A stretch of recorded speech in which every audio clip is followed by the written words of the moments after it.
Hey there, hey, what do you say there, world? My name is Justin. This is Diana. that's Krista giggling in the background. Hi. James Earl. And guess who we have with us today? It's Blair. Hi. How does it if I just talk, does it? Yeah. Yeah. Okay. I've never done this with multiple people, so I don't know how it works. We're teaching you what? She's usually solo. Yes. Period.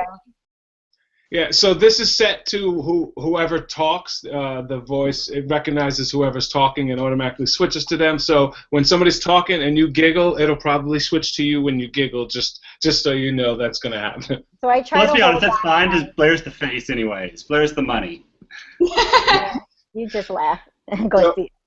Yeah. For the few people watching who don't know what's going on, this is Blair from season 28. She's one of the current racers, one half of Scott and Blair, and also one half of Team Bloaty. You guys are one of my picks, you and your dad. I'm so Yay!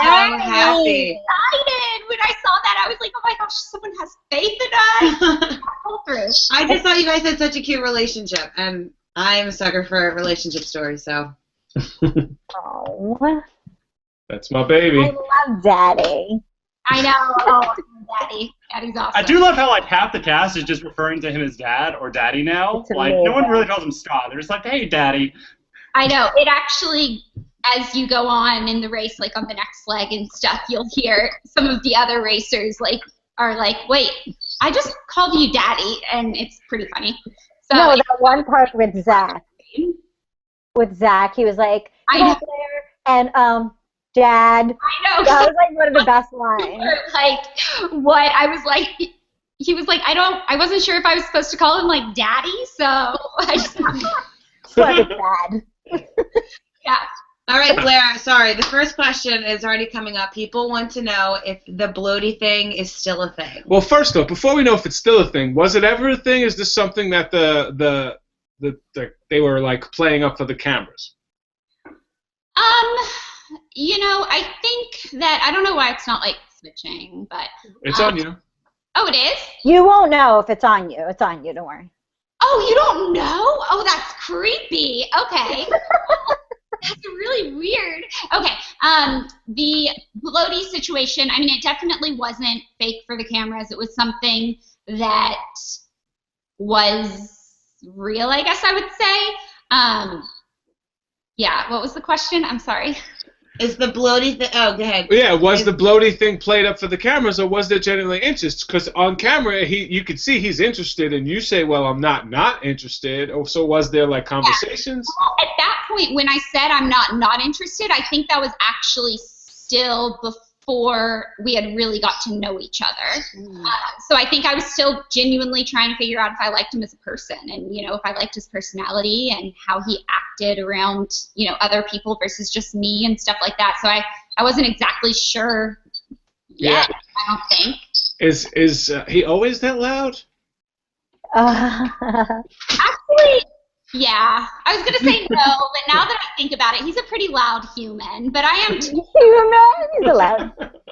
No, I could definitely see he's got this excitement about him all the time, and when he talks, it's like I don't know if it's an enthusiasm or if it's I need to project, but he always is in a high gear, and I appreciate that, and it's a benefit on the race, I think. Yeah, I mean, I'm a very loud person, so it doesn't bother me at all. So All right, so Team Bloaty was kind of a real thing. So after the race, what's going on? Was there ever a hey, let's go out and try a real date type of thing?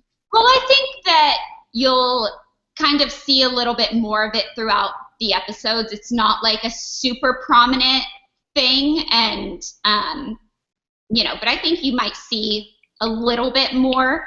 And then, I mean, my viewers kind of know, and maybe some people that followed him on social media, when we got back, we were definitely hanging out and, not straying away from the public with whether or not we were hanging out and seeing each other and stuff. But I think it's clear now that we're just friends. You know what is really funny to me? A lot of viewers that watched were like, wow, they haven't seen each other since leg 1. People don't realize when you're in the back of the pack, you don't even see the front of the pack till maybe like leg 4. So I remember with us and Justin and Team Texas, we didn't even like get to see the boys until like leg 4, and that's when we became close, because everyone was like, what do you mean they haven't seen each other? We're like, well, because we're always in the back, so you literally didn't see him until that point. Like, people don't understand that. Yeah, so I thought that was cool to show. That's why we were called the Green Team, because I don't think anybody knew. Because we didn't know you. I was mean, in the back and you were in the front. No, so. But when they said that, I said, I know what that's like. It's not a fun feeling. You know, there's 2 separate types of relationships that form, and it's not comfortable always being in the front, because you miss out on those building moments. So. All right, so we'll just jump around. If you have questions for Blair, feel free to ask her. One of the things that I really loved about Blair, about you in this episode, is when you're on the 2 trains and you're screaming to everybody, hide! And nobody listens. What? No. Dana said hide, and then you ducked. Well, she said hide. No, it was actually something that we had all kind of as a group decided that if we saw them, we weren't going to be like, oh, hey, guys, over here. And so we had all kind of talked, like, we weren't sure if they were even going to make it before our train took off, but we were like, if we do, like, maybe we duck down. So everyone kind of agreed to that, but then when it came time, like, I think I was in full-fledged, like, okay, we're doing this, and then, like, I know, like, Matt and Zach and Rachel are just sitting there, like, looking at me, and I'm like, come on, guys. No one else really ducked down, but they completely bailed on you. You know what? I have to say, though, it would have been my booty on the chopping block, because it would have been a foot race in the ice to the mat, and I knew that they were faster than me. They've got. I disagree. I disagree with that. Do you want to know why? Because I think that. You don't think the models could beat me in a foot race? No, I'm not saying that at all. But you have to understand that anything could happen, right, in a foot race. So, yes, speed-wise, maybe they could have, but just to say if you were all together that you guys would have automatically been out is not true. You can't do the could have, should have, would have, because someone like me, I'm a fast racer, I could have fallen on the floor and you guys could have passed me. When I was on the tram, somebody was blocking me, and Joey and Kelsey beat me in a foot race, and I'm sorry, no offense, Kelsey, but I could beat Kelsey in a foot race. So you never know. No, I'm sorry, but you never know what can happen at the time. So I think that's really unfair for everybody to say that you two would have definitely been out. Yes, maybe you are the slowest, but when it comes down to it, anything could happen on the race in that moment, so you never know what could have happened. So I think you should give yourself a little credit and not say that you guys would have definitely been out. I don't think we would have definitely been out, but I do think that it would have been a lot more stressful that next ride, getting ready, knowing, and actually we might not have 100% been last if when we got out of the train, there was a backdrop for all, like, the cameramen and stuff, because they knew that they were going to be racing with us. And I stopped and tried to drop my bag with them. They were like, what are you doing? That's for production. And I was like, see, you don't want my bag? And it was such a close foot race that it was like that split second was like, that's it. So in that case, the models probably would have passed us, because I was trying to drop my bag at the bag drop. So they were screaming. They were like, bag drop over here. So I was like, okay. Hey, whatever. You're like, hey, just did this 10 pounds off or 20 pounds off me. I love it. Yeah, I will point out, Tyler Oakley said, Blair, you look beautiful. He's in the little chat room. Hi, Queen. Tyler, what about us? Whatever. Blair's the money. Blair's the money. So, Blair. Can I say, though, Blair, your face in that train, when Tyler and Corey, and I don't know if it was edited to look like this, but when Tyler and Corey talked about Bloaty, your face was everything. Like, I just want to take that face and use it every day. We've actually made it a meme that says, when Daddy says no, and it's like a group picture for the racers. It's kind of funny. We weren't sure where that face came from. It might have been from that moment, but, like, I don't know if I heard them say Bloaty.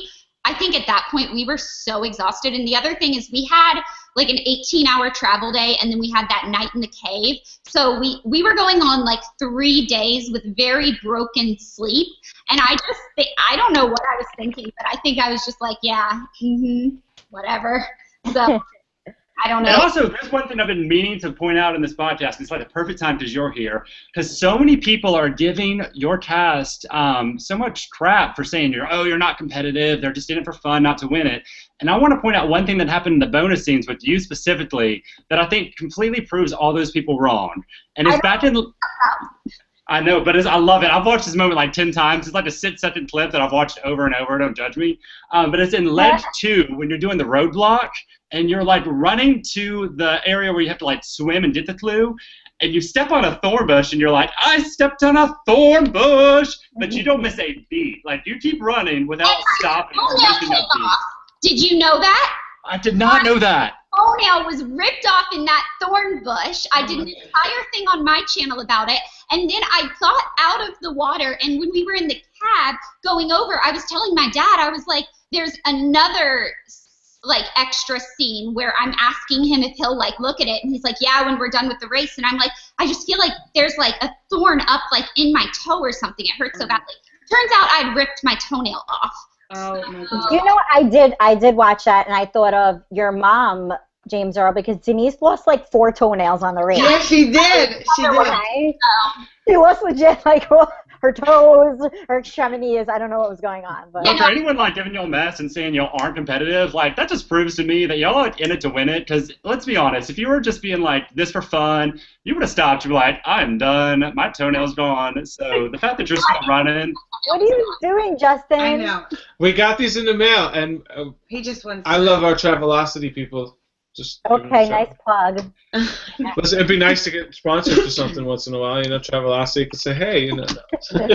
Blair, the thing that I want to say is you are just so sweet to everybody that you come across. And I forget if it was when you got to the Swiss Army place that you were just like, thank you so much. You are so nice or so kind. And to bring that with you wherever you go, I just thought is really nice to say, just to see your interaction and your genuine excitement. And like the fireworks in the very beginning, you were like, oh, Daddy, look at the fireworks. I mean, I was able to live and have that excitement.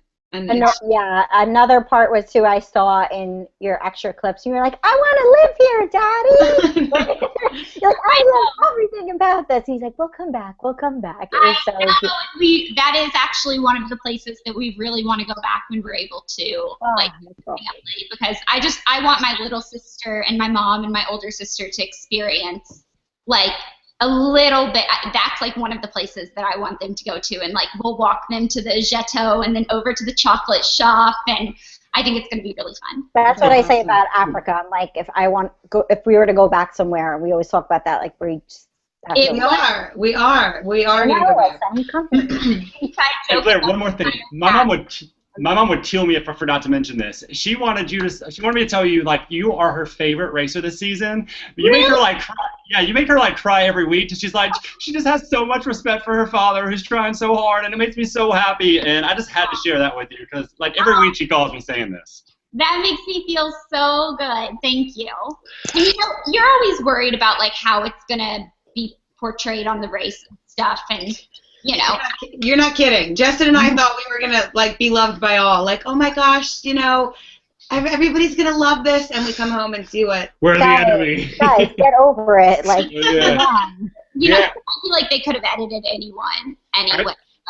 Well, it just matters what pieces they choose to show of you. I mean, anybody can say that people didn't argue if they don't put the clips of them arguing, or people arguing, or people argue so much if that's all that you put in. So yeah, but editing only has a certain amount because you do say what you say. So yes. I just want to give a quick shout out to everybody that's in the room right now. We have never had this many viewers. Thank you so much. You set the record, Blair. Blair, no, 156. Blair, get it. Slay, girl. Everybody. Well, thank you so much. Tyler's in the chat room. Sherry's in the chat room. James Wellington. All of our people. All of the people that we're fans of. I love it. You know, that's so crazy that people watch us. Like, I find that so, like, we always watch them. Like, last year, like, those are always people that I couldn't wait to like read their things and see it now that they're watching us. That makes me so happy.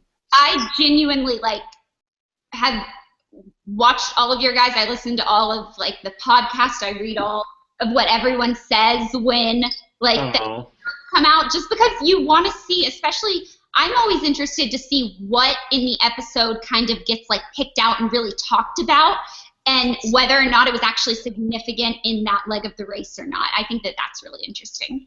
So what? Okay, besides the fact that I guess people get, I guess, upset or irritated by maybe the shriekiness or the highness that your voice gets. Besides that, is there anything that you want to clear up on the race, like that people have said about you? I feel like there have been a few things. Let me think about it. Mainly, okay. I feel like it's not really a shriek. It's more like the pitch and tone of my. I'm a speech pathologist, so yes, it is. It is. I don't know. I swear, I like hit sound bite. Like I could break glass probably with my voice if I wanted to. But my dog really enjoys it, so it's fine. You know, I've been getting those comments on YouTube for like 8 years, anyways, and it. Well, you're doing something right, so keep it up. Yeah, I mean, I can't change it. So. I find it endearing. I think it's adorable. I find it like Tyler's laugh. It's just something that I think is very cute. Yeah. Oh my God, Tyler like tweeted once. He's like, "I'm giggling my way through life." I was like, "That's so amazing." Zach King is in the house. Jeez, wow. I'm so flattered. This is so awesome. All right. Keep it together, Justin. I know. This is really cool. So we're here to recap the episode, but before we do that, we are joined by a very special guest, Blair Fowler. If you don't know her, she has a huge YouTube channel that she started when she was very young, and she has earned her every one of the fans and subscribers that she's got. And she's built a nice little beauty and fashion channel, and she has these new shirts. Blair, tell a little bit about your shirts. Oh, the shirts are really fun. That was just something that my sister had started an Etsy shop, and she was like, "You have to do this with me. It's fun." And we kind of do almost everything together. And she starts a YouTube channel. I start a YouTube channel. She wants to buy a house. I want to buy a house in the same neighborhood. She wants to start an Etsy shop. I want to. So there's a little bit of a pattern that we follow. An Etsy shop, and I was like, I want to, but I'm not like crazy into stickers, which is what her shop sells, which is awesome for like the sticker nerds and stuff, but it's just not something that I'm like super passionate about. But I really like cool graphic tees, so I spent a lot of time. It was actually before the race that I started getting a lot of different samples and figuring out what shirts I like, you know, everything like that. And then I started designing them, and then we went on the race, and then I came back and I did a lot of just the production and stuff, and now I launched them, and it's really fun. My mom's actually upstairs right now helping me with them because I'm hand making every single one, and it's a lot rougher than I thought it was going to be, but I love every single order. I'm like, oh, and this one's going to this person. Oh, so cute. That's amazing. They're all handcrafted with love. Yeah, and that's what we were talking about before. Like, we never get to see your mom. Like, I want to know who your mom is. It's like a mystery to me because we only see Daddy. I know. Well, Zach and Jocelyn and Aaron and Rachel got to meet Daddy. No. Mommy? All got to meet Daddy. They got to meet my mom on Friday. And, yeah. So that was really fun. I'm checking to see, like, if anyone's tweeting me anything that I should. Yeah, no problem. I just want to mention one of the comments that I really enjoy and that I'm glad that people are associating. Somebody wrote that Melissa Baker wrote, she likes watching these recaps because everyone here actually likes the show and likes the seasons, unlike a lot of the Facebook groups where people complain all the time. Like here, listen, we're not going to complain. We'll be fair. If there's something we don't like, we'll tell you why we don't like it, and we'll be fair and honest. A lot of people there complain because they like to have the conversation, they like to have an opinion, a voice, and there's a lot of trolls. It's fun. Trolling is fun sometimes. So they like to get a rise out of the contestants most of the time. So that's just one thing. Yeah, contestants listening just don't answer. I was like, Justin and I are on a first name basis with some of them to each other. Like, oh my gosh, did you see what so and so said today? And we don't even have to give give names. We just. And here's the thing: those people that watch it, they don't even know like what it's like to experience it. Because before I watched the race, and when I watched the race, and now watching it afterwards, I have so much more appreciation. Because like when I'm watching y'all starting, and y'all just started running in Switzerland, I realized that y'all probably been traveling for a day and a half before you even land there, and that's what people don't realize. Because y'all left at like 10 a.m. down in Colombia, and it was nighttime when you got to Switzerland. Yeah, how That's long? like a day and a half y'all are gone. How long was the leg? I think it was an 18-hour travel time. We had 3 connections. Yeah, 3 connections, but I think it was a total of 18 hours. Like once the first plane took off to when the last plane landed, the longest flight was I think 11 hours, but we had layovers in between and the hopper planes and stuff. Yeah, so that actually was nice though, because it was a long enough flight that you can really just get in a comfortable, well, I could get in a comfortable position and go to sleep. I mean, I know my dad is like not as just like cocoon-y. I can just like get in a little cocoon and just like pass out. He's over there like not as, he's like, how do you live like that? I'm like, I don't know. All right. Blair, how big of a fan were you before getting cast? Well, actually, I had been talking about doing it 4 years ago. So I was a fan before Joey and Megan went on the race, and then just through like casting and stuff, and they were like, oh, you know, we love you guys. Do you have any like friends that are really into the race? And so Joey was like, oh yeah, my friend Blair is super into it, so why don't you reach out to her? They reached out to me. It wasn't the right time. It was something that it probably would have been my sister and I together, and she wasn't super, guys, do you have any, like, it, oh, sorry. No, that was me. I was trying to check the YouTube. Oh, no, it's okay. She wasn't, like, just that time in our life wasn't the right time to do it, and she just wasn't ready to leave for a month, and I understand it. So I wasn't able to do it then, and then they came back like 2 years later, which was 2 years ago. Wasn't able to do it then, and then they came back for this season. And I was like, well, my sister broke her back, so that's not an option. Oh my goodness. Yeah, and she's okay. She's totally fine, but like she's not doing the Amazing Race. So I was like, so she obviously can't be my partner. They were like, well, who would you ask? And I was like, I mean, I have a ton of people I can ask, but if I could have anyone, like if I'm going to win this race, it's going to be with my dad. And they were like, well, see if he wants to do it. So I called him, and I barely had to mutter the words "Amazing Race," and he was like, "Yes, I'm calling my work." And I was like, wait, really? You really want to do it? And he was like, "I can't wait. I've been waiting for you to ask me for 4 years." But can you sit and stand quickly? No, but okay. I love it. All right, before we let you go, 2 more There's so things. much more to talk about. I know. didn't even get to ask her anything, Justin. All right, it's 20 minutes into it. How long we got? She can hang out, but we got to get into the recap at some point. You keep talking. And I'll just pop in and tell you what I love it. Love it. All right. So. I have a question. Go for it. Go ahead. Okay, because I want to talk about this later. So this is my big question, because I know we were saying before, like, once you guys leave, it's hard to, like, recap. I just want to know one thing.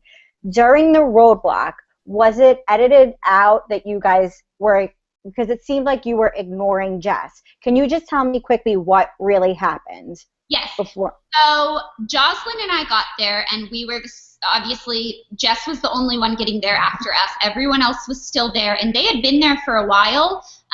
We worked together, and we got through that super quickly, and then Rachel joined in, and we figured it out. I mean, I think we might have been out of there in about 15 minutes, and some of the other teams had been there, I think, for a lot longer. But I also think that the first teams that got there kind of had to figure out the key and the flagpoles and everything, whereas when we got there, we could kind of see them counting. So it was just a lot quicker for us. I think that's one of the advantages of coming in, when you can kind of watch what some of the other teams are doing. So then Rachel came in, and so we all 3 had all of them except for 1 flag when Jessica came in. So we only had 1 flag left to do. And it was kind of one of those things where, like, yeah, obviously I'm open to helping other teams. I'm open to working with other teams. Clearly I was doing that. But when she came in and just kind of was like, you know, what's this one, what's that one, it was like, well, I'm not just gonna like give you the answers, right? You. And so I know that Jocelyn tried to help her and kind of explain what was going on, and I was going through and kind of like picking out all three of our groups of flags, and we were just all kind of working together. And I do know that Jocelyn tried to like explain what to do, and she gave her what she thought was the hardest flag, because a lot of them looked very similar, and it was really difficult to tell because there wasn't any wind blowing the flags. So you couldn't see, like, if there was, like, a crest or emblem on the center of one of the flags, you couldn't see what it was. So you just had to try all of them. And, yeah, because before we even talk about it, I want to know, because the way what looked was so, like, Mean Girl-esque, and I didn't know if that was editing, if it was, like, the way it was, and if it's, I heard, like... We'll get into that for sure. And, well, while she was here, I had to ask, you know... I don't think she's leaving. I think she's staying. Are you kicking me out? No, I'm not kicking you out. There's a question from the chat room. Tyler Oakley wanted to know if you had red wine on the flight that your dad was that you knocked out of, because he said he needed one, so he didn't know if you got some. I did. Wine is free on international flights, so we know. I know. I got a lot of slack from the other teams, like when we were talking about rules and stuff, like before the race starts and all that stuff, and I was asking about, like, is drinking okay on the race, and they were like, well, if you want to spend your money, and I was like, what about on the planes? And they were like, yeah, but, like, when you land, you have to be able to drive and be sober and operate machinery. And I'm like, okay, one glass of red wine on an 11-hour flight. Honey, I had two and watched Frozen, and I was completely fine. Yeah, I think we all drank wine. We all drank wine. I think my dad and I were the only team that had a glass of wine. Oh, what? No. Not us. Yeah. Maybe we were just the drunk season, because our season was just like throwing them back. Us in Texas, we probably shouldn't say this, we like snuck beers. Like, what point? Yeah. Texas spent more money on beers than we spent they on cabs. bought a bottle of wine with their, like, money, so. Oh my gosh. Yeah, no, we, I mean, maybe some of the other teams did have, like, a glass of wine or something, but I know when I was asking them, I was like, are you guys going to drink on this flight? They were like, of course not. And I was like, okay, send it to me. We'll order it and send it down. I'm in BC. All right. Well, let's get into recap. So we're going to have somebody hanging out. I love it. We're going to have a racer's perspective for the whole recap. Thank you very much for hanging out. Yeah, this is fun. This is like my Sunday. One last thing before we start. Zad just said, Blair, I think your main agenda during the production Q&A was all about when you could get wine. And my main agenda was, when can I get coffee? I'm sure there's, like, a beauty tip. There's got to be a beauty tip tied to wine. Well, oh yeah, definitely. Lip stain, cheek stain. It can get, white wine will get red wine stains out. Like, I mean, there are lots of things. There you go. Oh. I will say, tonight. Pretty much my entire Q&A in the production was asking about when it was appropriate and okay and allowed for me to drink wine, and also when they started talking about the 20-foot rule, because they're like, you know, obviously when you're on camera, you only have one cameraman between the two of you, so stay within 20 feet so they can have you both in the shot. It makes sense. And then they went into talking about how relationships between racers are totally fine. You know, it's good for TV, but relationships, obviously, with any of the producers or people behind the scenes, like, that just can't happen. And we're all like, of course. But then I just was curious. I just wanted to know. I was like, so you say, like, relationships are okay during the race, like, with another cast member, but then does the 20-foot rule still apply with my dad? Because, like, that's my father. They said no.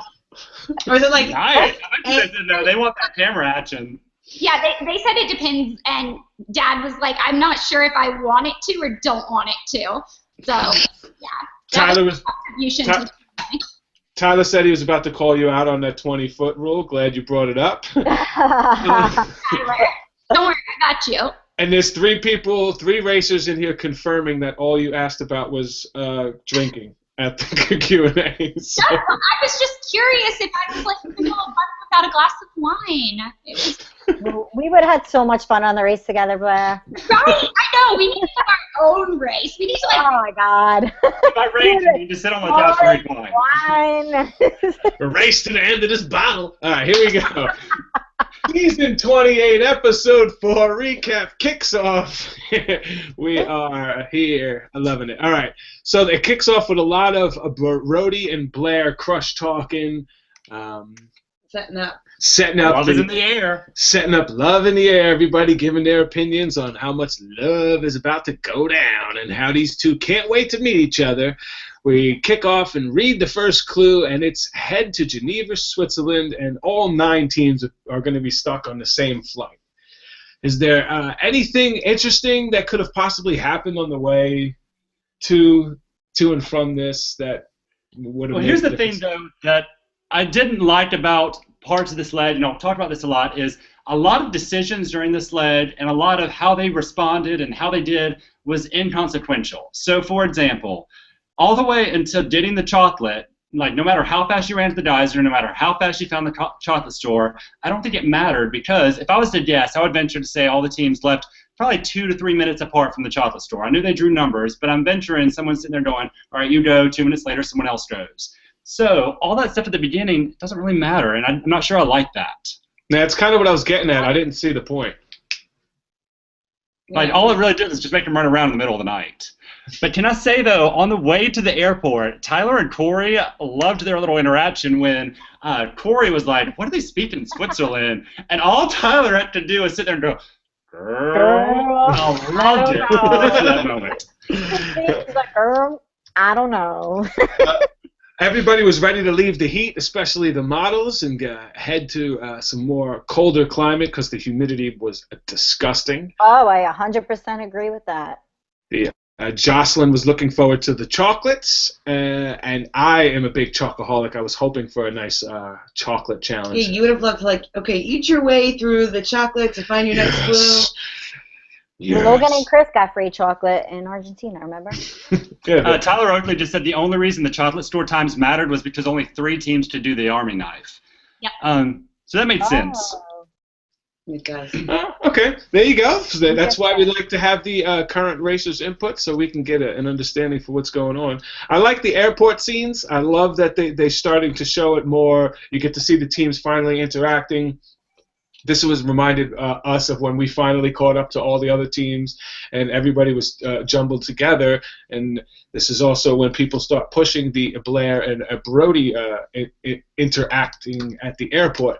Now, I did read on social media that we do need to hand out an award for Kurt for being wingman of the century. Is it true that he was keeping your dad busy while you guys were kicking some Stop game? it. Oh, let me just say, there's a point on the pit mat that you don't see where in front of everyone, Phil says, so Scott, I have a daughter, and if I was traveling around the world with her and she was like cuddling up to another guy that we just had met, I don't know how I'd feel about that. And Dad had just the best response. I think I almost started crying. He was just like, I don't even remember what he said, but it was really sweet, and it was just like, Blair's old enough to make her own decisions. I support anything she wants to do, and Aww. we're all young once and wanted to, hang out with someone, and he was like, it's understandable when you're doing this race. You guys know how you're with your partner 24/7, and especially, I know, James Earl, being with a parent, especially, like, when you go back to the hotel, as much as I love my dad, sometimes it's just a little, like, much. It's a little much. Yeah. And I love my mom with all my heart, That's but you are literally for like 28, 30 days straight with them every second of the day. So, Tyler said Kurt and Scott had the bromance of the century, and Kurt plus Scott equals Kurt. Yes. What happened is Phil then said, well, what do you think about Brody? Do you think he's, worthy of Blair or something? And Dad's response was, well, I can't tell you too much about Brody because I don't know him that well, but let me tell you about Kurt because he knows him that well. So that was heart to heart. Kurt became a thing. Oh, That is really cute. that is really cute. We also have the part that would cause a little controversy where Brittany and Jessica turned around and asked what country Switzerland was in, and Bernie was Not them asking what country Switzerland was in. She was trying to translate the the lady in front of her was trying to ask what continent it was in, but she didn't know the word for continent. Anyway, so Brittany was just trying to like translate what she was saying, and she was like, what country is Switzerland in? Because they don't show her face when she says that. They just show, her like. They got so much smack on that, and I have to speak about it because we all know last season what happened with me and Tiffany was so we thought we were in Germany because when we were on the train going to the Netherlands, we couldn't speak to anybody, and the only thing we heard in English was Germany on the loudspeaker. So the cameraman immediately asked us where we were going. That was the only thing we heard. And we're like, Germany. So then it just kept going and going, and then it was just like, oh my God, it turned into this big thing. So I understand like how that happens, and sometimes and here's the thing. They like, I'm sorry, but people in the groups and everything, they expect you to know every language of every place and every country. Like, I'm sorry, but nobody knows that. You're bound and what they also don't realize too is that a lot of the time you're just like ripping the clue, and it's like travel to Shimon, and the cameraman's like immediately there, and he's like, so where are you going right now? What country and what continent, what time zone? And you're like, what? So I mean, you get caught off guard a lot. So in their defense, like, it happens. And no one else online behind the computer that's doodling this stuff, because let's be honest, we know you're doodling all this stuff because you don't know this either. They don't know. And they're telling me how to pronounce like the place without, there's the Q at the end is silent and da-da-da-da. Oh, like, I love when people from other countries say, how come Americans don't know so much? Listen, our country is bigger than 50 of your countries put together. Like, you're like 50 countries because we know 50 states. If I asked you about the capital of Iowa, you're not going to know it. So why should I know the capital of Belarus? Like, yeah, it gets me annoyed when people, ignorant, or let's not even get into political. All right, Detour. Anyway. Come on. All right, Detour, let's get to it. We're heading to Geneva. Wait, you guys, I just wanted to say one thing about the whole sleepover thing. Overnight in the cave? Yeah. Yeah, well, the whole sleepover thing, I was like kind of jealous because they didn't show, there was a point in our race and we all slept in this church together. And I was thinking, if you guys had video cameras, would you have taped me, Tanner, Tiffany, and Josh giggling? Oh, absolutely. Are you kidding me? Like, I was right across from y'all. Like, James was right video. across. That's what I wanted. So I was thinking, I'm like, I wonder if we had cameras. Yeah, you guys would have definitely got a scandal. Oh my gosh, yeah. Because we all thought something was going on. I just want to go on record and say 2 sleeping bags never became 1. So there were still very clearly 2 sleeping bags. They were just close to each other. Yes, you were just talking, and we were just giggling with them. Nothing. That's it. Talking and giggling, and we had sat next to each other for that 11-hour flight going there, and hadn't slept, which maybe didn't make Kurt and my dad very happy because that was like our sleep for the night. Oh my gosh. Yeah. And then we got there and we maybe got like 1 hour of sleep that night in the cave. So we were going on really, really, really little sleep. And it comes back, I think, to bite me the next day. I was a little bit out of it. And Do we know who the snorer was? I heard there was a big snorer. there was, and he blames me for telling everyone, but it's because I think he was trying to put it on Daddy, and it was not Daddy because I got up in the middle of the night and I went over because if it was my dad, I was going to tell him to cut it out because he was keeping everybody up. But it wasn't Daddy, it was someone else. You're not going to shout him out? We could say Alex and Adam snored the whole time, and we called that. Yeah, we slept next to them and would never do that again if given the opportunity. Sorry, Alex and Adam. Oh my goodness. And Chris wouldn't stop talking. Bernie. It was Bernie. We're getting confirmation. He looks like a snorer. I guessed him. He does. He looks like a snorer. Is that a bad thing? No, it's just he just looks like a snorer. It's just fun facts you get here and nowhere else. Bernie the snorer. Get it trending. Get it trending. All right. So, me. Oh, whatever. No, you did nothing. Funny. You did nothing, No, Blair. you Your said it too, perfection. Alex and Adam. It's funny. all right, let's get on with it. Heading to Geneva, Switzerland, where they have to head to the Jet, whatever, in the Lake Geneva, and it's a 460-foot geyser thing that seemed pretty hard to miss. It was lit up. It was nighttime. I don't see the only problem was finding a way to get there, and it looked like a long dock. which I like because it made for a narrow foot race. So if people were really like into it, they could do some bumping and kind of. No, that was actually such a narrow, like wet, slippery thing. Our camera and audio men weren't even allowed to go out there with us. So they had one camera and sound guy like over at the clue box, and then ours like would watch us go up. But they weren't even allowed to like do, and it was open on the sides. Like if you slipped and fell, like a floating dock, right? I was just saying, that's lucky no one fell in, because that would have been like perfect camera time. I mean, it was pretty dangerous. Dad the whole time was like, I don't think this bridge is built to regulation, and I'm like. I 100% think if that was our cast, somebody would have been in the water. I wonder who. If they weren't pushed, I think somebody still would have fell in the water. Yes, very funny. What do you mean? All right, so we head to Geneva, Switzerland. The only place that I'm super jealous that you guys got to go that we didn't get to go. Really looking forward to heading to Geneva at some point, or Switzerland at some point in my life. And heading, let's see, they rip open the first clue. I'm sorry. It's Tyler and Corey, Zach, Rachel, Brittany and Jess in third, followed by Dana and Matt. Now, this is the first group that grabs their stuff, that gets their number, and that eventually heads out. And they all head in the wrong direction. This is the part that I hate about. I wrote that down too. About, okay, I understand you want to help each other, and I understand that you want to stay close to each other, but all four teams were following each other and heading in the wrong direction. Why did nobody in that group say, hey, let's break off? And it took somebody in the second group, Bernie and Ashley, to even break off from the second group and find it on their own. What did you think? Sometimes in my, like I remember in the beginning, because Tiffany and I used to do this all the time, and sometimes you think it's kind of safety in numbers, and so maybe it's like, all right, let's like kind of stick together because you're still around a lot of people. But then I think as the race goes on, you learn not to follow people, but it's still the beginning, so hopefully they're going to branch away from that a little bit. But as we said last week, the following, just never a good idea. And I think it was smart that Bernie and Ashley did that because they wound up getting there by themselves.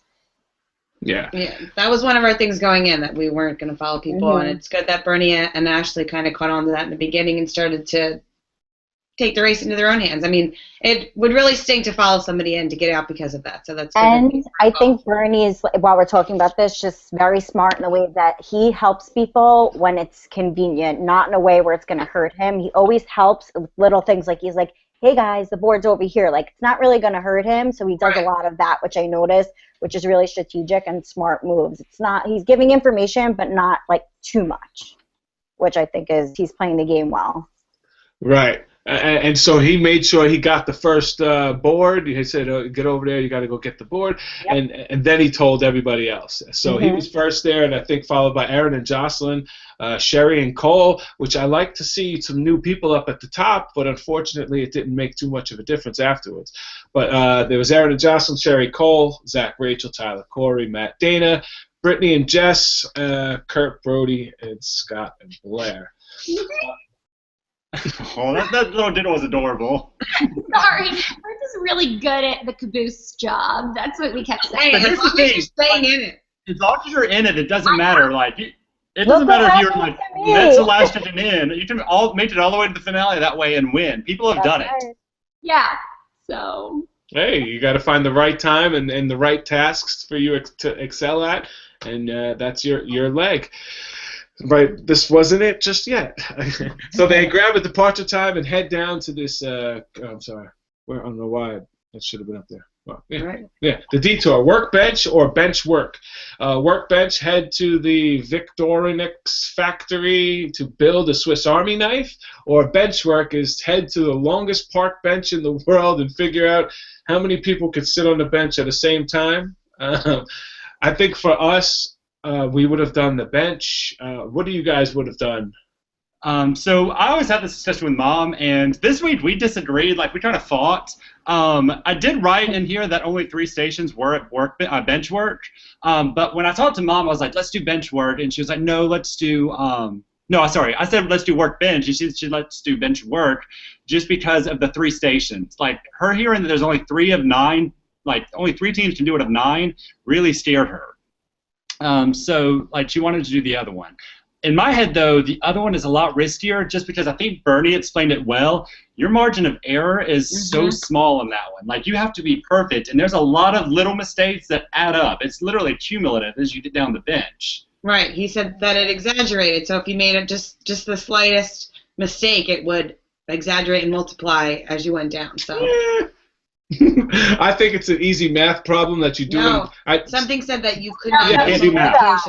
You can't do math. I understand. It's an easy math problem that you could do in your head, and while you're doing the thing like this, 1, 2, 3, you already know the answer in your head. You count to 10. Well, I would have done workbench if we would have been in the beginning of the pack and got there sooner, like you said, because before Tiffany and I left, my stepfather taught us every single tool because he restores cars, and I felt like yeah, please. So Corey also was explaining, it was very detail oriented, and it was kind of like putting a puzzle together, and contrary to what people believe, I am very good at puzzles, so I just want to make that statement, and I think I would have picked that one first. But I will say one thing that I think was miserable about this lead that I don't think the audience probably could fully appreciate. I think it's an easy math problem that you do. I'm sorry. Something said that you couldn't. That just confused me. I was like, Justin, why are you interrupting me? Yeah, what's going on? No, I think Blair started the video. It's fine. I think one of the things that's really hard to appreciate is it was very, very cold that day. You can tell just based off their outfits. And I hate running in the cold, and like once you start getting long distance, your hands and feet start getting cold, your lungs start getting tired. It's miserable, and I think a lot of people probably didn't really appreciate that when they watched the episode. Is how bad it must have been to run all that way. Yeah, there's a lot of running, a lot of traveling on this leg alone. So when it comes time to something that makes you think and use your brain, and after all that running and that fatigue, it's a mental fatigue, it's a physical fatigue, and it definitely adds up. So I like the fact that they put in two very mental tasks at this point in the race when everybody is very fatigued. I just don't think watching people put together a Swiss Army knife was that fun. Or was sitting on a bench. I think the sitting on the bench sounds in your head, oh my God, they're sitting on a bench, how fun that could be, but that led to some fun moments, or led to some moments of controversy, or it could have led to people. Like you saw, it was very playful, but it could have led to some competition if, like, the model sat on Cole's lap. But if that was like a serious thing, they could have been trying to pass them. Yeah, I kind of didn't love the detours in general. Just watching it, as a viewer, I just didn't feel like it was as exciting as they thought it was going to be. Well, here's the issue too. I think, and I'm not saying I would have played this any differently. Because as a racer, I made sure to help people out at times because they helped me out. If I step back and remove myself from like a previous racer and I'm just watching as an audience member, it's not fun to watch people do mental tasks when the task can just be given a number. So like there's a comparison between like doing the slide puzzles where you can do your puzzle but you can't really help out someone else that's a mental task versus trying to figure out a code or decipher like a puzzle or how to put something together that I can just then tell someone else the answer. I'm not downing the racers because there was many times I would tell like Krista answers, I would tell Justin and Diana like the church. I did the same thing, but as a viewer, it kind of stinks watching. Don't laugh at me, Justin. I gave you that answer. I know. So much pain. As a viewer, it's not the most fun thing. I will say I want to give Sherry and Cole a major call out in this detour because I think this point got lost from the audience. Is that that team got it by themselves on their first try without getting an answer. And if you watch them, I think what they did was smart. So they took the newspaper and folded it down in half so it would stay stable. And they took their time, and you saw them like staying still and going one at a time. And, a lot of the other teams were like fumbling, putting it down, bringing it up, and I think that's why they had issues. So I just really wanted to give Sherry and Cole a call out on that. Sorry for my rant. I stall out. Like, there was a couple times when I think it was Dana trying to like squeeze on the bench, and she was kind of bringing it close to herself so she could fit instead of just kind of, I guess, as like, you know, keeping your hands at a certain distance to measure. Yeah. And I think that changed a lot of things. Okay, so let's get to the controversy at this point. All right, there's people that are mad at Dana, and me and Dana disagree on this one as well. We do. So let's get to the controversy of this. I think me and James Earl disagree too, but I'm not sure. Cool, so let's get into it. These chess players, first of all, contrary to what some people think or believe, they were not hired, they were not paid, they did not get put there by cast. Huh? They didn't? No, they did not. If they were, they wouldn't have been as much cursing as there was with those people. They were genuinely upset. Like, did you not feel that they were genuinely upset when they were there? She did the She wasn't there. Yeah, She wasn't there. I just. Oh yeah, I spoke to a couple. I spoke to a couple people involved in the back end of it, and both of them were 100% like, there's no way we would have paid them to do that. But why wouldn't they just move? Like, I don't understand. Who sits I think there? if they were just actually sitting there on the bench, like if all of these teams were coming by multiple times, making them get up, like, don't you just go sit on another bench? That's what. That's what I said, and that's why I don't think what Dana did was rude. Like, she literally bumped it and one piece fell, and people are online, oh my God, she's so rude. No. I agree. 10 times those guys had to get up. At least 10 times they had to get up. And probably more than that if teams were going past them. So I don't feel bad for them. Get up and move to one of the 700 other benches that are around. See, I'm on your side because I completely would have sat on it too. So Dana, I don't think Dana was rude. Sorry. They were rude for sitting in the way. I'm racing for $1 million. You're playing a game with your friend, just here for a nice view. Move down there and get the same view. Okay, but this is my point. Bernie and Ashley, they got them to get up and move multiple times as well. They got there first, so the people weren't as annoyed. By the time more people came, the people started getting more annoyed till they had to become more aggressive to get them to move. So Bernie and Ashley were there first. So they were like, oh, okay, like, we'll move. But then it was like after a while, they're sitting there for that long, they're starting to get annoyed. The other teams are getting annoyed, so it was like a build-up. Like, this whole thing with them, like, just get up and move your chess game. What are you doing? Well, here's my, and I disagree with. Here's the thing, okay. If they were planted, all this discussion is moot. It doesn't even matter, like because they were planted. I don't know. And I don't know either. I don't know if one way or the other. But let's say they weren't planted. I understand that we're racing for $1 million, but that doesn't mean everyone else's life stops. So I'm taking it from the perspective that these people are just trying to live their lives. And if they are trying to live their lives, you know, it would be annoying if, let's say, I went out to a park and was just enjoying myself, and these people just kept like bothering me constantly, and I just wanted to have like a good old day outside. Let's say I had a hard day at work yesterday. I'm just trying to settle down today. There's cameras. It's I mean, not I'm not like regular people like just sitting on your chessboard like for the fun of it, like bothering you. Like, they know what's going on. Like, they could put two and two together, and it's kind of like, in a way, like, you know, we were all so completely respectful to everybody. Like, we thanked everybody. We always, you know, I'm not saying I would be disrespectful at all, but at the same time, it's like, come on, like, there has to be a certain point where it's like, this guy's not going to move. Like, I'm gonna have to be aggressive now, and a little just, I'm gonna have to just sit. What am I gonna do? They are in the middle of a chess game, and you can't just like, I mean, it's probably really hard to pick up your game and move it somewhere else without.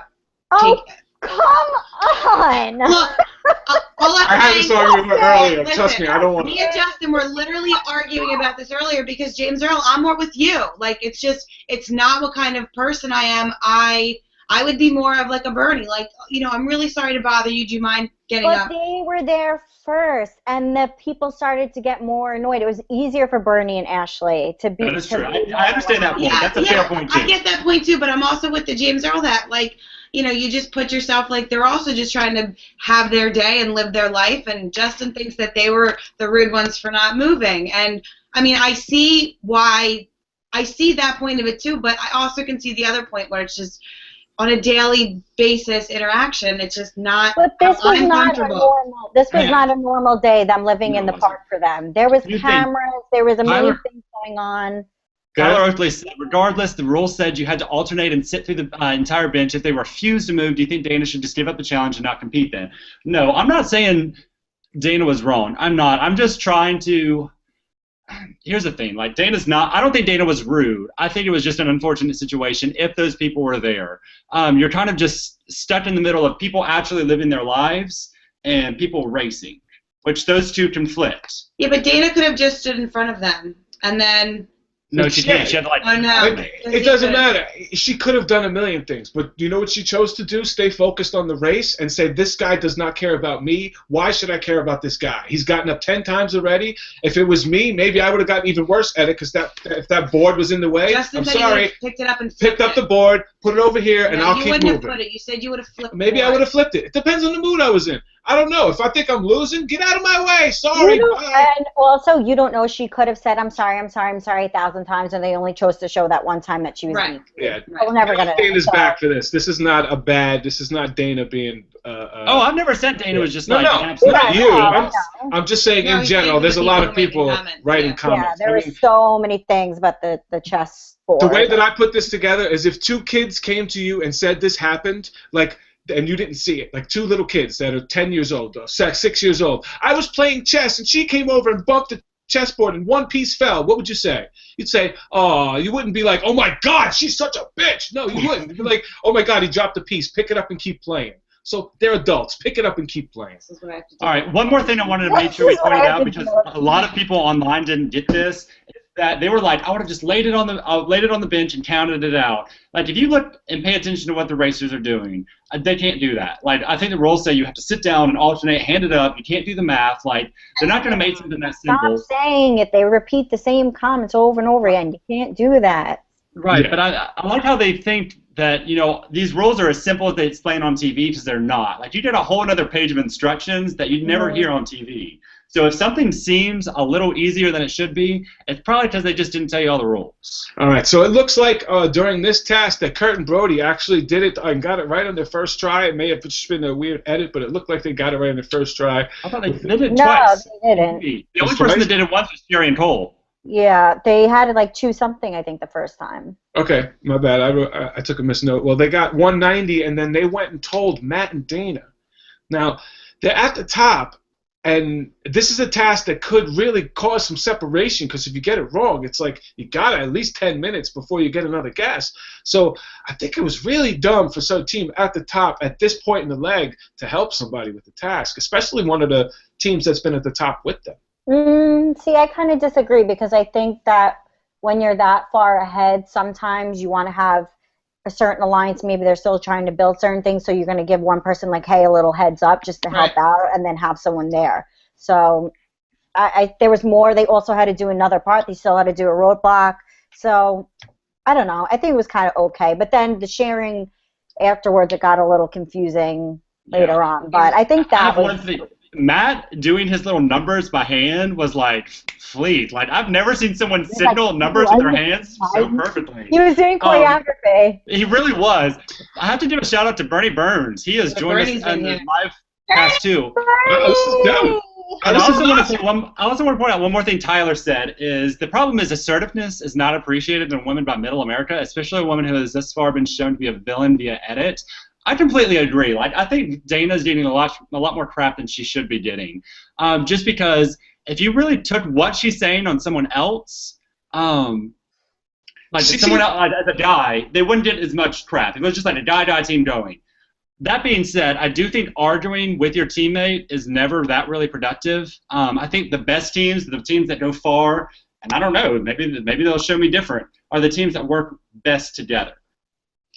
You're right, but they are dancers, and there's nobody who works better together than people who are literally on the same step every second of a beat. So if anybody can work better together than dancers, I don't know who.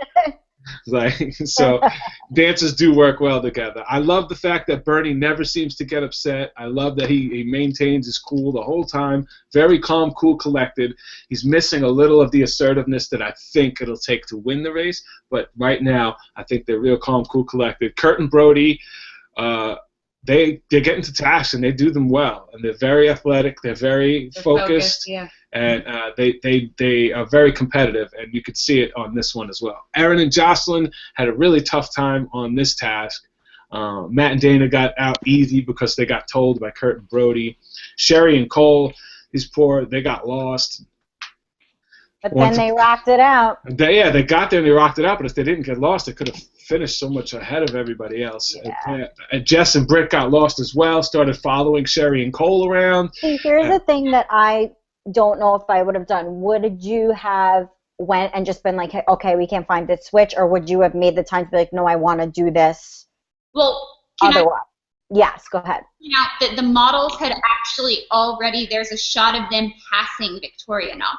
So right. They actually went by it and then saw Cole and Sherry. And if they had seen it and gone in, my dad and I would have gone all the way there to see that all three were already taken. And then we would have had to go do Wow. which one is which.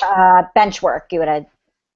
Workbench is what you did. Bench work is the other one. And we would have had to go do bench work, but we were willing to take the risk because in Tejo, the reason that we did tickets instead of Tejo was mainly because I wanted to be able to like talk to other people and interact with people. Pesos for pesos. Yeah, we thought that would be more fun. We were like, anytime there's a chance that we can like interact with someone, like when's the next time we get to do it? But also we hadn't done it because there was a certain amount of spots that could do Tejo. So we had not done that and ended up picking the longer roadblock, and so detour. So next time we were like, even if we're scared to do it because there are limited spaces, let's go and try if that's the one we want to do. And that's what we did. So we were really happy that Jessica and Brittany had decided to switch on that one. But if it hadn't, we would have been the ones going over. So over at Workbench, we see Tyler and Corey do what Tyler and Corey do. They get the task, they stay focused, and they just kill it. I mean, every single task they've gotten to, they've literally just destroyed. And they kept their focus here. They worked really well together. One found it out, searched it out, handed it to him. One put it on. Seemed to work really well together. I also loved watching Zach and Rachel. Their patience for this is definitely their strongest asset in the race, and something that I think will help them along the way. They have what James Earl was talking about. I don't ever see them getting into like a deep argument or causing any rift between each other. They communicate too well. They do. Just so much, and it's so adorable. I know. And Scott and Blair are there, and Blair said that Scott's surgeon hands definitely helped on this task. And Blair, you cut your finger, so you're Band-Aid. I had a pretty bad cut, and I thought for sure they were going to show it. I think maybe they didn't get it on camera, and that's why they didn't show it, because it was actually like a really funny thing.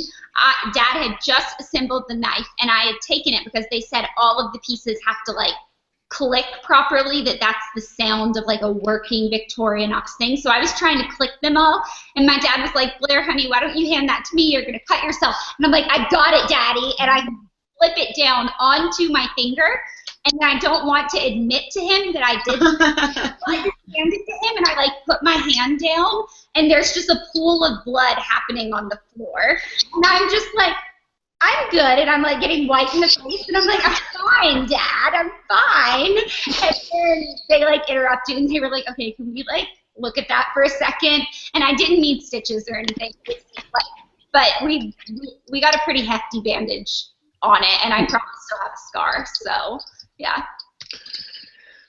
So after they head out from bench work and Workbench, there is a group on the first bus, which is Bernie, Ashley, Kurt, and Bloaty. They get on a little first bus. There's a second bus where Zach and Rachel, and the third bus, which is Scott and Blair and Aaron and Jocelyn. And then there's some mix-ups here, and everybody had to take a train that had two connections. Is that right? Oh no, that was the next part. Sorry. Hey, we're going to the Roadblock. You didn't know ahead. Yeah. I'm sorry. I just scrolled down. And Corey ran there, didn't they? They didn't they did this whole leg on foot. Really? Did they really? At the very end. Yeah, they did this entire leg on. We were like, why? They were like, I don't know. We just thought it would be faster. Oh my God. Get it. I can't do that. Less. We find out they have to head to this broken chair, which is the United Nations where there's 193 flags that represent the country. Whoever doesn't have headphones, It's echoing. that's the one that's echoing. So no problem. Am I echoing? Yes. At the Roadblock, you can put headphones in on mute right now. You want me to mute you? Okay. For a second. Just a second so you can get some Wait. headphones. If I mute you, then I can't hear you. I said you can mute us while you get headphones if you want, or just turn the volume down a little maybe. I don't know why it started. I don't know where headphones are, but I will BRB. Also, I just want to say really fast that they did not explain the significance of the broken chair, and my dad was really excited to go see this in person because of what it was for. Like, you guys can, I remember he told me, and to be honest, I wish I remembered exactly what it was, but he was really excited about it. So I'm going to run find headphones, and I'll mute it while I do that. Thank you very much. I'm looking at the chair right now. I think it has to do with like the like landmines or something. But I want to make Yes, sure. I read something about it, but Yeah, It symbolizes aggression to landmines and cluster bombs and acts as a reminder to politicians and others visiting Geneva. you go, James Earl. Go ahead, get on it. That's my crack research team here. We don't even have a name for the show. It's so funny. All right, so Our research team? a crack research team. So flattering. So for me, and I know this is going to sound maybe egotistical or simplistic, but was it just me that when everybody ran up to this board that had 10 flags highlighted on it, didn't it just seem like that was the key? Like, Okay. But here's the thing. I want to say this one quick thing. And I hate talking crap. And this is the one I'm going to talk a little bit of crap on because if you get confused, and it does seem like the racers got a little confused at the beginning, go back and read your clue. And there was one line where Corey was reading like the additional information, and I had to quote this to make sure I wasn't wrong. Corey literally said from the additional information, there are 10 flags highlighted on the large flag map. right. And then when they're running around looking for a map, if you're confused, just go back to your clue. That's the only thing I'm going to say. I do understand, like, you haven't slept in a day and a half and things get confusing. Listen, I've been there and I get that. But if you are confused, always refer back to the clue. That's the only piece of crap in the talk. See, when I watched it on TV, I immediately saw that that was it. But I think if I was racing, I think I would have been just as confused. Just me personally, because of all the other elements going on. So sometimes I know, like, I overthink things, and everybody was around at the same time, so I think it was kind of chaotic. So for me, I saw it on TV. I'm like, oh my God, that's it. But if I was there, I don't know. James Earl, I know you would have been.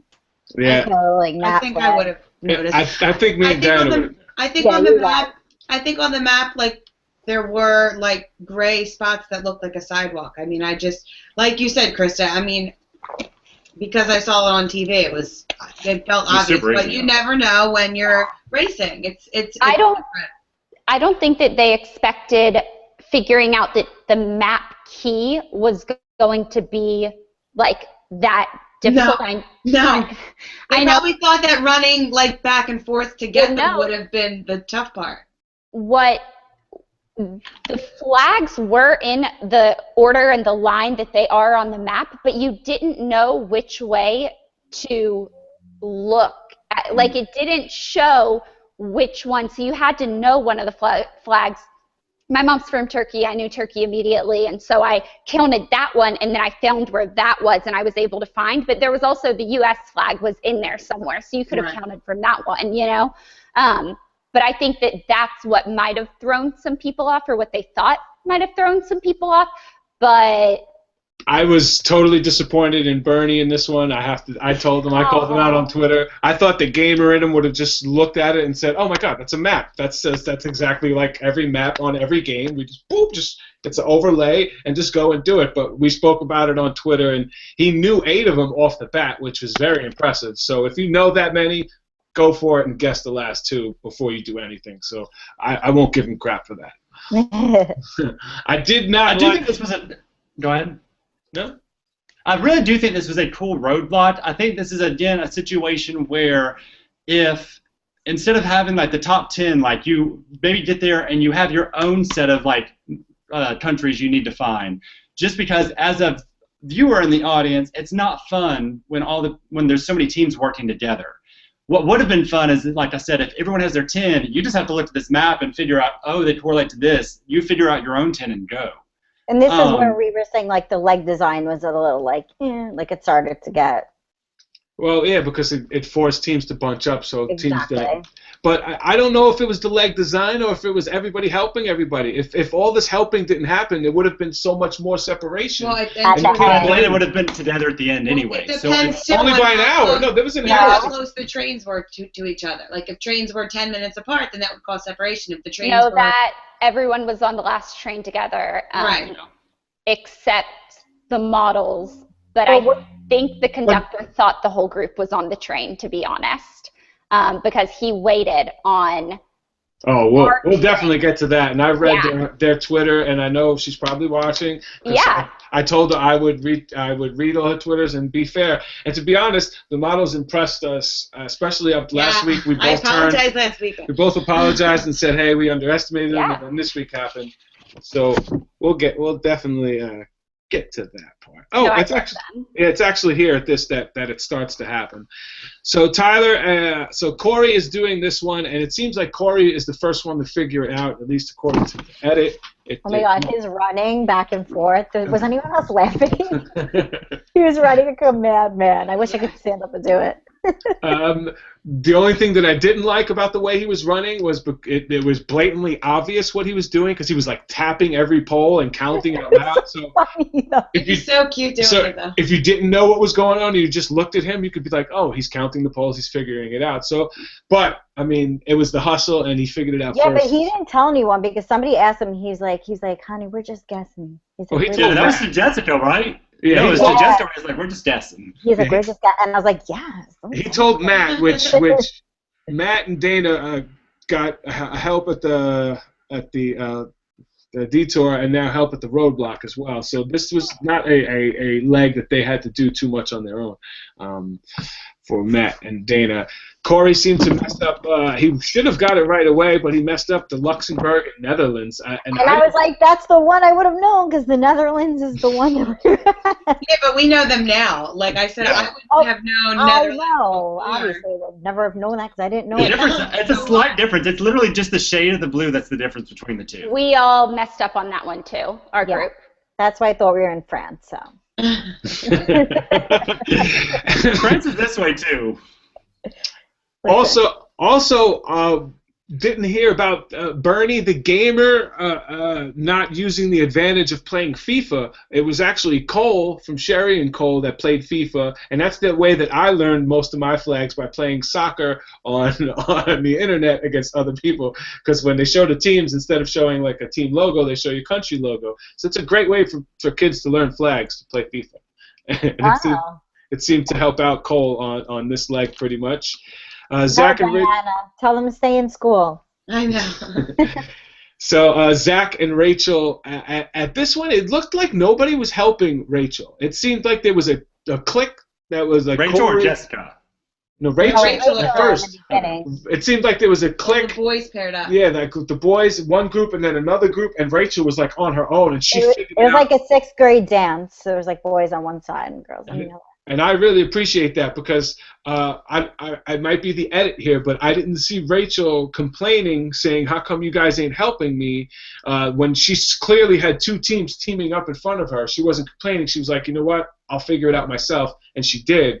And I think after she figured it out, maybe some teams joined with her to help after that. But according to the edit that I watched, it looked like she figured it out on her own. She did about, I think she had 6 of them at the point that she came over to us and said, are you guys, do you want to work together? I have 6. Do you guys have the other 4? And right. So yeah, but she completely was doing it on her own. She wasn't like complaining at all. She was just like, okay, let's get it done. I just want to make sure I was being fair about that before we get into the next part of this, which is another part that had people online either like feeling passionately about. It was really one of those those things that people had a strong opinion on. For me, I'm sorry, you're the last team. You're not supposed to get help. Nobody's supposed to help the team that's in last place because you're the team that's going to get eliminated. You're the one we're working against. I did see a bonus, like, little clip of them where they were on a train or a bus or something, and they're talking about, you know, I'm just really disappointed because we're in last place. What is it to hurt to help us? We're in last anyways. And I know just for my own experience, you see how quickly things can change in the race, and I would like to have that buffer room if I can. You know? I'm right there with you. Sorry. Like, I remember the times that I was at the back of the pack were the times that I was least helpful. Or like you got the least amount of help just because people are looking at you being like, I gotta outrun them. I need them to be as awful as they possibly can. And it sucks because you don't hate these people, but you're competing against them. And at the end of the day, everyone except one team is gonna lose. Yeah, and I think when Jess got there, she was already kind of upset from the detour because she started to kind of lose her focus, and I feel like actually quote her, she said we might as well just walk to the pit stop even before she got to the roadblock. So I think when she got there, she was already really down.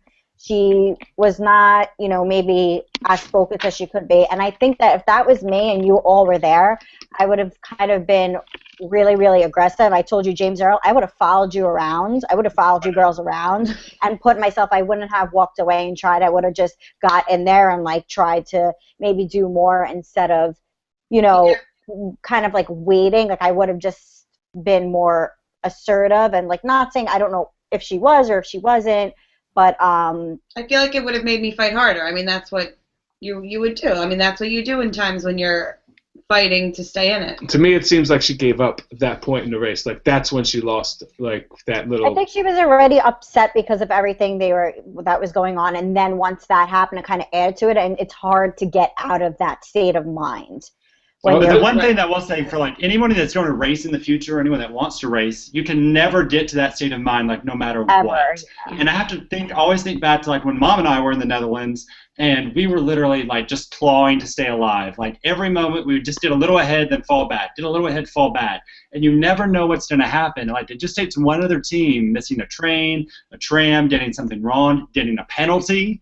Like, anything can happen. So, like, never, ever, ever give up, no matter how bad things get, because you never know what's going to happen.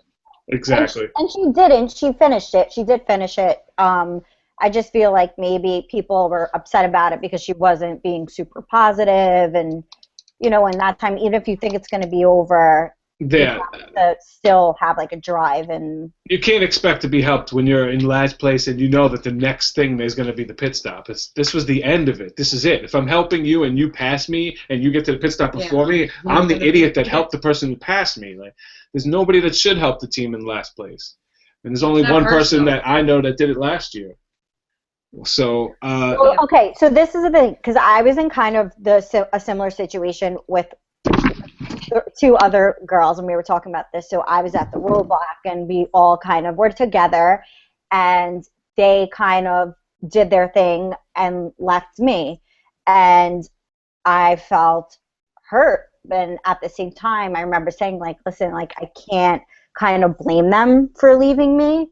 It was in Hong Kong when that whole thing had happened, and nobody showed me. Like, they all just went away and left me. And a lot of people were asking me, like, well, how'd you feel? How'd you feel? I'm like, I was really hurt. I was like, but I understand. And at the same time, Diana was the last person there. She came after me, and then she helped me, which, you know, some people would, like, I think if it was me, I maybe would have said something to her, like, maybe on the way out, like a little hint, just because I'm like you, like, I'm kind of the same way. Like, would I have, like, held her hands along the whole way and showed her everything? No, but if it was you, James, or something, I would have been like, listen, just da-da-da-da quickly, and then whatever. I think what had happened is the way, especially it was edited, it looks like she was there for a really long time with us. We were on our last flag when she got there, so there was only a tiny bit of time, you know, and we had done this roadblock really quickly. I'm going to say, like, it took us, I think we were there 10, maybe 15 minutes. So it was definitely a quick roadblock once you figured it out. And I just feel like just giving the answers away to the team in last place. I mean, I know I'm trying to justify myself right now because I feel bad. I feel like a mean girl. You know, it's being honest. No. I don't think you're being a mean girl at all. I'm trying to, like, I'm saying that y'all did right. Yeah. Okay. Because we didn't know, like the way they made it look on TV was that you all just decided to work together, and then at the same time you both were there, and she was on her own. But you're saying like you guys were like done. Yeah. So there's nothing were really working on our to do. Here's the thing, even if they weren't done, let's say they got there at the same time, I still wouldn't blame them for not helping. You just can't when there's that few people in the back. Like, you just can't. And Brittany actually said that she was kind of in there back and forth. You know, I know that when you get to the roadblock and you read the clue and you look around at your surroundings and you kind of can figure out a little bit about what it is. I know she said that, you know, she was pretty much planning on doing that, and she was super sick that day. So I know that she was already kind of like Brittany was feeling down, and so I don't know if mentally Jess like thought she was going to be doing the roadblock, which I know that anyone can do it once you get there and stuff, but maybe she was just thinking that it would kind of be Brittany's thing. I have no idea about like how she was feeling with that, but I know that Brittany said that it's not that she expected help from anyone, it's that she specifically expected help from Jocelyn, Rachel, and I, because they had single-handedly helped each of us. In the first leg, Jessica calmed Erin down when she was in the cave. In the second leg, they told us how to fry our fish. And in the third leg, in the second leg, they let Rachel use their clue at the Mud Lagoon when she got hers all muddy. Right, I saw And here's the thing, and I'm not saying that Jessica's mindset is wrong, because if I'm that person, like, I'm going to use those examples as well. The only difference is you weren't at the bat. Like, Jessica and Brittany weren't at the bat, so it's easy when you have that buffer to be like, oh, by the way, here's what you need to do. Now I'm going to go, and you're going to be here for another 30 minutes, so I know I'm still good. That's the only difference. Well, and I also think, I mean, I read on Twitter, and we're great friends. We've hung out multiple times since the race. I have so much respect for those girls. They are freaking amazing. Like, Brittany came through for me at one point after the race when I was just kind of really needed her. And I texted her just that I was kind of upset about something, and she was over with a bottle of wine in probably 10 minutes. So, yeah, like in her PJs. Like, she's like such a good person. I have nothing negative to say. They've got a bum rap. I'm sure they are. They seem like great people. Yeah, but I didn't like how they said that, like, Dad and I would have been, they were like, Blair and Scott would have been out of the race on leg 2 if we didn't tell them how to fry their fish, because there were still 2 teams behind us, and I think we would have figured it out, you know. They told us to keep the oil really hot. But they're also at the bitter at that time. I mean, you got to be upset when you know you're last, and you're in that moment, so you kind of say things that are kind of out of character. And having met both of them at the premiere, they seem like very, really real people who are extremely sarcastic, and people don't pick up on their sarcasm, and I think that gets them in a lot of trouble. So, but here, they didn't get help. They got a lot of flack for it. People were mad, saying, oh, you should have helped them. Sorry, as a racer, you're in last place. Nobody on our cast would have helped you. So this also is another, so we head to Chamonix, France, where the first Winter Olympics is, and this is where the pit stop is. So everybody has to take a tram that connects with 2 other trams. I heard it's about an hour and a half away. There were 3 total trains that you took. The thing was, you couldn't buy the ticket for the last train on the kiosk at the first train stop. So what the model said is when they got there, yes, they could have run to make that train had they had the ticket, but they still had to stop and get the ticket, and they only had US dollars, so they would have had to exchange it as well. But is there any way you... Yeah, Dad and I we stood in a separate line. It took about 5 minutes. We got our tickets all the way through, and all of us did that were there with us. And I saw on an extra clip that they had like 15 minutes that they were waiting for the first train. So they could have gotten a ticket for that last train. There was a currency place right next to that train. But I think, you know, Dad and I figured it out, and then all the other racers were in line behind us doing that were there with us right then and there. So I think if they didn't see other people doing that and they didn't realize they needed to get their last ticket, it would have been a really easy thing to just be like, if I have to get another ticket, like everyone's gonna have to get it over there. So. And I totally understand that part. Yeah. And but to me, there's no way I'm not getting on that train. There's nobody stopping me from getting on that train. I don't know. I don't care if I have a ticket, if I have to knock on a lift. That's what happened to me and Tiffany because we snuck on one because we didn't have a ticket, and I don't know like how it worked with you guys if there was like a bar if you weren't. Penalty? No, we went right on. We went right on. So they actually didn't check our tickets on that train. So they would have been fine if they had run on, but they were worried that they would get a penalty for it and they'd be last. No, anyway. but I don't think you can get a penalty for that, but the question is like, if you don't make the train, you're going to be you're going to be either last or eliminated. So at least get on the train and try some way to buy a ticket. Like, let's say, so you can buy tickets on a train. Let's say, I don't know if you can, but most places you can. Find a local and be like, please, please, please exchange the money. You can exchange money with locals as long as it's a 1-to-1, like as long as it's a proper exchange. Because we did that before. So exchange your money, then buy the tickets. Like, try something.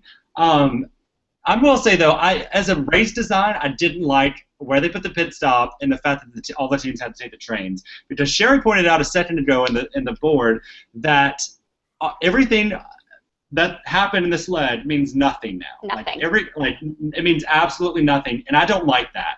I don't like that as a racer. I don't like that as a viewer. Because Sherry and Cole had a great lead. Yeah, and they did. Yeah, they get pushed to the back because they can't do a foot race. Yeah, it came down to the last 400 meters. I don't think they knew that the conductor wasn't going to take multiple trips because I know that the first teams on that train thought the train was supposed to leave and they went up and tried to ask the conductor and he was like, your whole group isn't here. And he was like, it's really cold, it's off season, I don't want to do this trip more times. So I'm pretty sure that when we got on the train, they just thought the group was on, and so that's why they went. Again, of course, they had to do like another one for the models, but I don't think that was production's doing. I really think that was just the conductor. Like, I don't think production meant to leave it up to a foot race. Yes, and to be honest, I don't have a problem with it if they did. Because when does anybody care about the middle of the pack teams? Never. We care about the teams racing for first place, and the teams care about the teams that are racing for last place. So this gave us a chance to care about all those middle place teams, and literally it was a foot race to the finish with 8 other teams. For Dad and I, it was a foot walk. Yeah, if it wasn't icy. He slipped and fell on the ice. That he said, at my age, if I fall, like, you don't just stand back up, like you break a hip. Yeah, and you already knew that someone was behind you, so it's not even worth it to. And we were all going to leave at the same time the next day. Right. So the one thing that I don't think is, I think, here's one thing that would have been really interesting to see is, I think it would have been, like she said, dangerous if all 9 teams are there, because if you're not running like your tail off, you're going to be eliminated. Yeah, you're running. But I don't think a foot race between 8 people at the end of a leg when nothing else matters. What you're telling me, Justin, is that I can put at the start of an episode, let's just put all 8 teams 200 feet from the mat and say run. Right. No, that's not what happened. These 8 teams decided to be helpy, and help each other, so they all got bunched up. If they didn't help each other, there was enough time to get separation because the models got left behind by not that long. But I think the models only got left behind because there was a big enough group that ran onto the train. I think the conductor thought, okay, the group is here, we can go. Like, I don't know if, like, he was told, like, there are going to be cameras coming on, like, this many, and so, because I think he was supposed to go with those first teams, and he was like, no, it's cold, it's off season, I just want to do this trip once. Oh, wow. How long was the actual run after you got off? Super close. I mean, I'm talking like it was close. A football field? Bigger than a football field? No, bigger. You couldn't see it. I mean, it was like a couple twists and turns, and you had to know where you were going. But we all had so much time on the trains to borrow someone's phone and look up the map. I mean, we all knew exactly where we were running to. But it was, I think it turned out to maybe, I don't know. I will look it up. I was hearing 400 meters. There's a couple people that said 400 meters. And listen, with what you said, James Earl, just drop it and make a sprint. Well, I mean, every single leg doesn't have to be designed the same. Yeah, some people should be, rewarded for certain things like endurance. This is an endurance leg. Okay, you made it to this point. Now let's see who has the endurance to push to the end.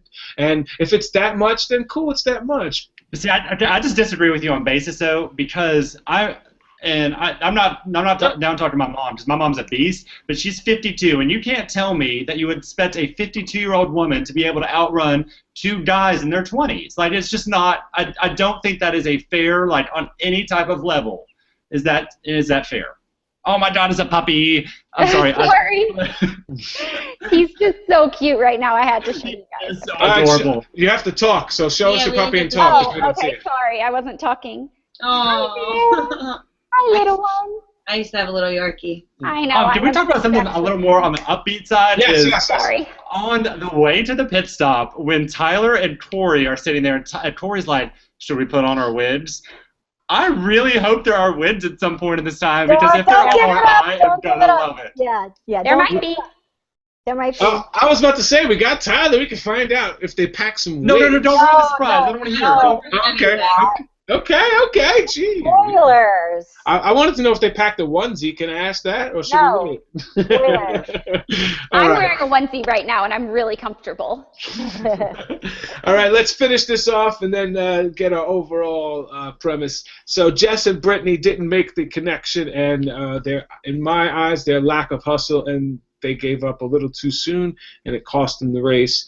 They did go on Twitter and explain their side. If you'd like to see them, see their side of the story, you could follow Jessica and Brittany on their Twitter handles, and you can see everything that they wanted to explain. And I think we got most of it out here, to be fair with them. Yeah.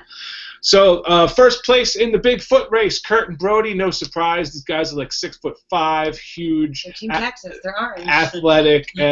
Florida. They the first multi-leg winners on this race. It's the first time they had a repeat winner, and they got $3,000. Nice. Followed closely by Tyler and Corey, who say that if the run was longer, they could have won. What? Tyler and Corey were really good runners, like really impressive. Yeah, I didn't realize how strong Tyler's thighs were. I made comment about it last night. I saw. I have like an obsession with Tyler's thighs. I have an obsession with thighs because I think they're so underrated, and that's one of the few things that I have that's nice. So I like thighs.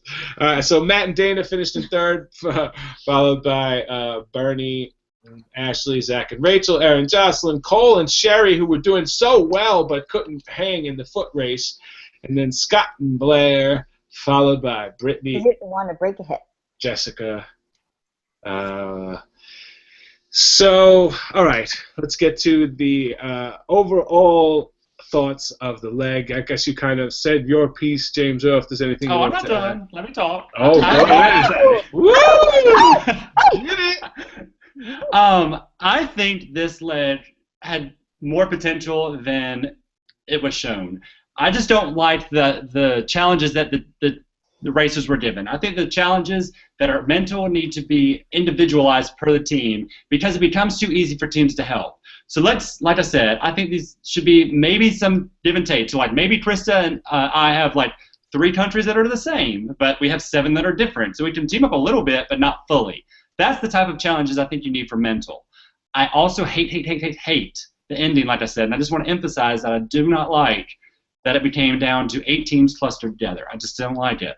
No, a lot of people don't like it. I hated it too. I hated everybody on the mat. I know it's fun to like maybe watch for some people, but as a racer and people that enjoy the race, I'm a fan of when you can jumble up and when you can move up or move back. Or I mean, how are they going to separate people? They're all going to be 30 seconds apart and then apart at the start of the next they bunch up pretty much once a leg anyway. This time they just have to bunch up twice. Yeah, but they were just bunched up already. So now the people that, like you said, like Sherry and Cole did well and they had a great leg, it's like now you're starting over again in the bunch. So it kind of stinks. Yep. Diana, what did you think overall leg? I liked it. I liked seeing the little town where the pit stop was. That's really what I picture when I picture the Amazing Race. I picture those places that are more off the beaten path. Mm-hmm. Blair, I agree. I wish that they would have shown the significance of the broken chair. I know I've heard of it before, but I can't recall the significance. And people. I'm pretty sure it. And it's. Oh, we looked it up while you were gone, Blair. Oh, is it with No, I looked it up and amputees? read it. It has to do with landmines. Yeah, It's like and the amputees. Yeah. That's what Dad was saying, something about that, and he was really excited to go see it in person. Yes. Can I point out one thing Tyler just said in the live chat? He said it would have been better if they had a drone camera to show the foot race.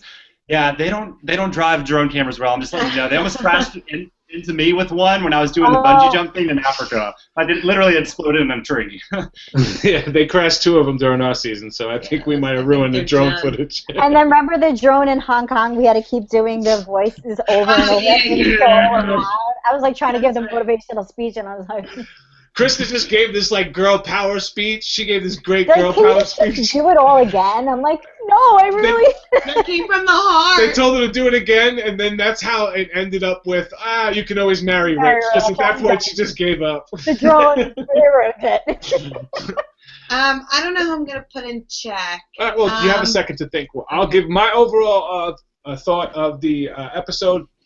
There were a lot of things that I liked, a lot of things that I didn't like. I love that when you go to Geneva, Switzerland, you highlight the Swiss Army knife. It's something that I really associate with. It's something as a Boy Scout that is really like something I would have loved to do as a Boy Scout. It was kind of boring to watch, but they only had 3 people there, and I like that they only allowed 3 people to do that because that was the boring task to watch. The other task was where the action could have happened. I wish they could have been a little more, well, I think there was plenty of places for teams to pass each other, but because there was so much helping, that didn't happen. And because that happened, there was this mass bunching. And because that mass bunching happened, kind of ruined the suspense of who was going home. But there was like, hey, who's going to win the foot race? We kind of figured it'd be one of 3 teams, so it wasn't that much drama. Definitely could have done a lot more. But looking at the next episode with dynamite and causing avalanches. That one looked amazing. And how we couldn't go hang gliding on a beautiful beach, but these guys are on top of a snowy mountain, like hang gliding. Like, you're fast forward. Yeah. What's going on here? This episode, the one that's coming up, I'm like super, super excited about. I feel like this is going to be like our like Africa episode where it was just so many things going on and it was just so interesting to watch. So I'm really, really looking forward to it. It looks incredible. I hope it's as cool of an experience to watch as it was. I have a feeling it will. Just based off the preview, it looks amazing. Oh, yeah. It reminds me of the Africa one, and just, like, I couldn't wait to watch that, and I can't wait to see this. When I reached out to my inside sources at the race to get to find out if the people were planted or if they were paid to be there, I was told that this next episode is the best episode of the season. So I'm really looking forward to it. All right, Diana. I'm excited. Before we get to the next episode, who are we putting in check in this episode? Oh gosh, probably Jess and Brittany. I'm sorry, it's not personal. It's just the oomph. I mean, just oomph. You're never out unless you check in last, and maybe a little more oomph. I don't know. Would have gotten them there. Okay. I'm going to give the Superfan Award, and I didn't know if it was, and maybe, I guess Sherry and Cole could tell me, I didn't know if it was Sherry and Cole who first did it, like you pointed out, James Earl, or if it was Bernie and Ashley who first did it. But folding that paper over to make it easier to be consistent was such a smart move. And those were the 2 teams that I noticed that had it folded over and made it so much easier to be consistent on that chair. That is the Superfan move. I think that is the Superfan move. So if you want to check in the chat room if it was Bernie and Ashley or if it was Sherry and Cole, whoever did that first, you get the Superfan Award for this episode. You guys fight over it. So I'll check in here. Who is getting the James Earl Seal Clap? The seal clap of this episode is going to go to Sherry and Cole. They actually made me so happy this episode because they've had some struggles in the past episode, but this one they did really, really good. And they just did so many smart moves that made me so happy. I hate that the foot race doesn't reflect how good of a lead they had, but they made me so happy to sled. Hey, go ahead, Team Alabama. Who's getting your hair flip? Who's getting Well, Flip. I feel like Jessica and Brittany had, such a hard time on this leg, and I watched a little of the extra clips, and there was one part where it really stuck out to me, and it reminds me of me and Tiffany and I. So mine's going to Brittany because when they were on the train, Jessica was really, really down, and Brittany was still trying to be positive, and she was trying to talk her, get her spirits back up, and that's something, that is really important on the race. So that stuck out to me. And also, I just want to say that I did watch Tyler on Fallon, and so that definitely deserves a hair flip to hear Jimmy Fallon talking about the amazing race. I mean, that's that was huge. awesome. That's huge for him. That's huge for the show. So that gets a seal clap, and I can't flip my hair because it's up. All right, here's a quick kiss. Bernie and Ashley also had the little clicker. We Yes. brought clickers too. Yeah. I wanted to call that out because that was awesome. We had brought so much extra stuff that we didn't need, and clickers were one of them.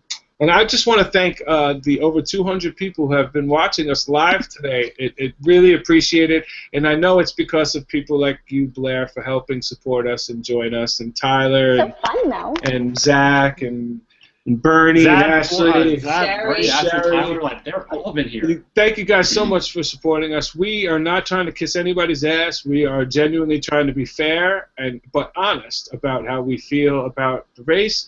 We all love the race and know that this season is very, very important for the future of the race. And it's really, it kind of sucks to say out loud, but it's in your guys' hands whether the race continues or not. It has No not been pressure. renewed. Has not been renewed for sure 29 and 30. So we really appreciate the support that you all have been giving the race with your social medias, because you guys really, I don't know contractually if you have to, but you guys have been very supportive of your cast, and we really appreciate each and every one of you. So thank you all for Thank you guys so much. for caring about the race. That was one of the biggest concerns about real fans, is would you guys care? So we really appreciate each and every one of you. And everybody's info is below. If you have not subscribed to Blair's channel, there is in the subscription, she will get you tips. All right, before we leave, how the hell do I get rid of these black things under my eyes? It'll take a little bit of work. I'll email you a regimen you can follow. All right, I got There you go. damn black circles. All right, so follow her channel. It's like Juicy Juicy Star 07. Juicy Star 7. Okay, and all of our social media is also in the links below. If you have not clicked the little thumbs up button, I don't know what you're waiting for, but thank you very much. All right, everybody, thank you all for joining us. Good night. Thank you, Blair. Thank you, Blair, for staying the whole time. Yeah, thank you so much, Blair. Yeah, You're no, flawless. it was really fun. I felt like sometimes I was like, should I go and let them say whatever they want? But I think you guys were saying anything. We hung out the whole time, you know? Yeah. So thanks for letting me join. I watch every week, and I'm really excited. Oh, we're so excited for next week, too, so everybody better watch. It's going to be the best episode yet. All right, so we're heading out, everybody. Bye. Bye.